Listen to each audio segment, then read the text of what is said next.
حضرت سیدنا جنید بغدادی رحمۃ اللہ تعالی علیہ، وہ لکھا ہے ایک دن آپ اپنی خانقاہ میں بیٹھے نا، اخلاص ہی پہ گفتگو فرما رہے تھے، اپنے مریدین کی تربیت کر رہے تھے۔ اب تو خانقاہیں بھی جن چیزوں سے خالی ہو گئی ہیں، کبھی خانقاہوں میں رسالہ کشیریہ پڑھایا جاتا تھا، وہ جو شیوخ تھے وہ درس دیا کرتے تھے، مثنوی پڑھائی جاتی تھی۔ اب تو بس کرامتیں، اور کرامتیں بھی یہ ہیں جی، میرے پیراں دے کول کوڑا آیا تو انہوں نے کھوتا بنا چڑھیا، تو میرے پیراں کول کھوتا آیا تو انہوں نے کوڑا بنا چڑھیا۔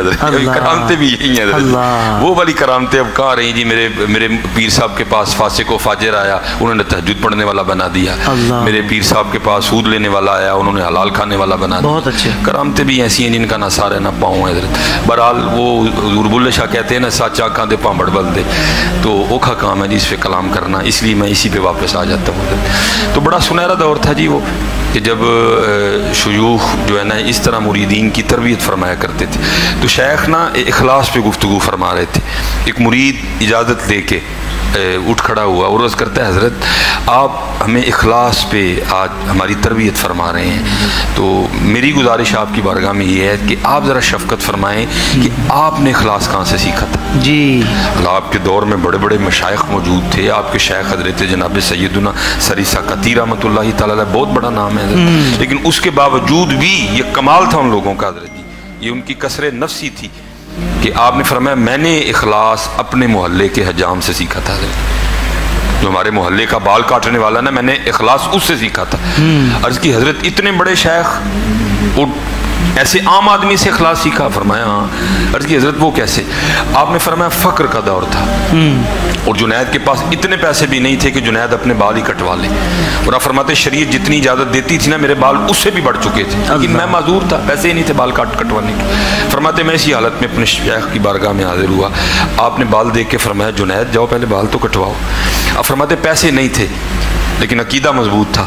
میں نے کہا اگر شیخ نے فرما دیا تو کوئی نہ کوئی راستہ نکل ہی آئے گا بال کٹوانے کا۔ آپ فرماتے میں دکان پہ چلا گیا کہ شیخ نے کہہ دیا راستہ نکلے گا ضرور۔ آپ فرماتے وہ کرسی پہ بٹھا کے نا کسی کے بال کاٹ رہا تھا، میں کھڑا ہو گیا، میں نے کچھ نہیں کہا۔ بال کاٹتے کاٹتے نا اس کی نظر مجھ پہ پڑی، میں نے السلام علیکم کہا، اس نے وعلیکم السلام کہا۔ تو آپ فرماتے میں نے کہا بھائی ظاہر ہے تیری دکان ہے، اسی سے تیرا گھر چلتا ہے، تو ظاہر ہے تو پیسے لے کے بال کاٹے گا، مفت تو نہیں کاٹے گا۔ تو میرے پاس تو پیسے ہے نہیں، چل اس طرح کر ہاں آج میرے اللہ کے لیے کاٹ دے۔ یہ چیز نکل گئی ہے حضرت۔ اب لوگ کہتے ہیں جی میں کیوں کروں؟ میں کہتا ہوں بھائی اپنے اللہ کے لیے کرو، اپنے رسول کے لیے کرو، انہوں نے کہا ہے کرنے کو مجھے۔ بہت اچھے۔ بیوی کہتی ہے جی میں کیوں کروں؟ میں کہتا ہوں بھائی اللہ اور اللہ کے رسول نے کہا اس لیے کرو۔ بہت اچھے۔ خامن کہتا ہے جی میں کیوں کروں؟ میں کہتا ہوں بھائی اللہ اور اللہ کے رسول نے کہا اس لیے کرو حضرت۔ یہ جو نکل گیا نا حضرت جی، یہ سب خراب ہو گیا حضرت، اسے واپس لانا پڑے گا، سارا کچھ ٹھیک ہو جائے گا۔ بہت اچھے۔ یہ جو نکل گیا نا جی میں کیوں کروں، بھائی اللہ نے حکم دیا، اللہ کے رسول نے حکم دیا، اللہ کے لیے کرو، اللہ سے اجر ملے گا حضرت جی۔ وہ ٹھیک نہیں جی میں ٹھیک کیوں ہو جاؤں؟ بھائی تو اللہ اور اللہ کے رسول کے لیے ٹھیک ہو جائے، وہ بھی ٹھیک ہو جائے۔ واہ واہ واہ۔ یہ جو نکل گیا نا حضرت، اس نے ساری خرابیاں کرتی ہیں حضرت۔ وہ آپ فرماتے جب اس نے یہ سنا نا تو نیچے آ گیا، میرا ہاتھ پکڑا دکان پہ لے گیا، اور اس طرح نہیں کیا جیسے ہم کرتے ہیں، بھائی تیرے اللہ کے لیے کاٹ رہے ہیں اس لیے سب سے آخر میں کاٹوں گا، تو انتظار کر بیٹھ کے۔ فرماتے نہیں، جس کے کاٹ رہے تھے اس کو بھی کرسی سے اٹھا دیا، مجھے بٹھایا، میرا سر چوما اور بال کاٹنے شروع کر دی۔ اب روتا جائے، بال کاٹتا جائے، اور بار بار یہ بات کہتا جائے ہاں ہاں میں نے بڑے بال پیسے لے کے کاٹے ہیں، آج پہلی بار میں بھی اپنے اللہ کے لیے کاٹ رہا ہوں۔ اب آپ فرماتے ہیں بال کاٹتا رہا، روتا رہا، میں بھی نیچے بیٹھ کے یہ نیت بناتا رہا بھائی ابھی تو پیسے نہیں ہیں، اگر کبھی اللہ نے دے دیے تو میں اسے بال کاٹنے کا بدلہ ضرور دوں گا۔ آپ فرماتے پھر وہ وقت آیا، خلیفہ وقت بھی مرید ہوا، ابو بکر شبلی مرید ہوئے، ابو بکر واسطی مرید ہوئے، عمر بن عثمان مکی مرید ہوئے، بڑے بڑے مشائخ میرے مریدین میں شامل ہوئے۔ آپ فرماتے اللہ نے مجھے فقیری میں امیر دی۔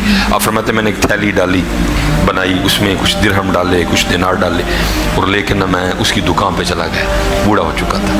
آپ فرماتے میں نے السلام علیکم کہا، اس نے وعلیکم السلام کہا۔ آپ فرماتے میں نے کہا پہچانا؟ اس نے کہا آپ جنید بغدادی ہیں۔ آپ فرماتے میں نے کہا یاد ہے ایک بار تو نے اللہ کے لیے میرے بال کاٹے تھے؟ اس نے کہا یاد ہے۔ آپ فرماتے میں نے تھیلی آگے بڑھا کے کہا لے پھر یہ وہ بال کاٹنے کا بدلہ ہے۔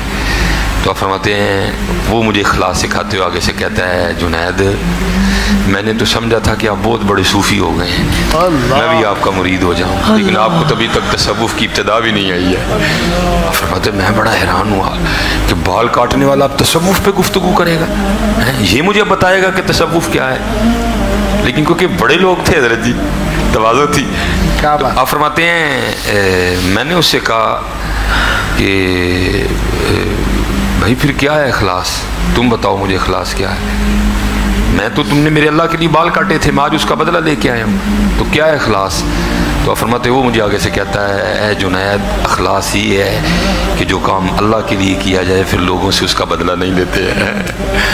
آج حضرت اخلاص نہیں ہے کوئی، اللہ اخلاص لانا پڑے، رشتوں میں بھی نہیں ہے۔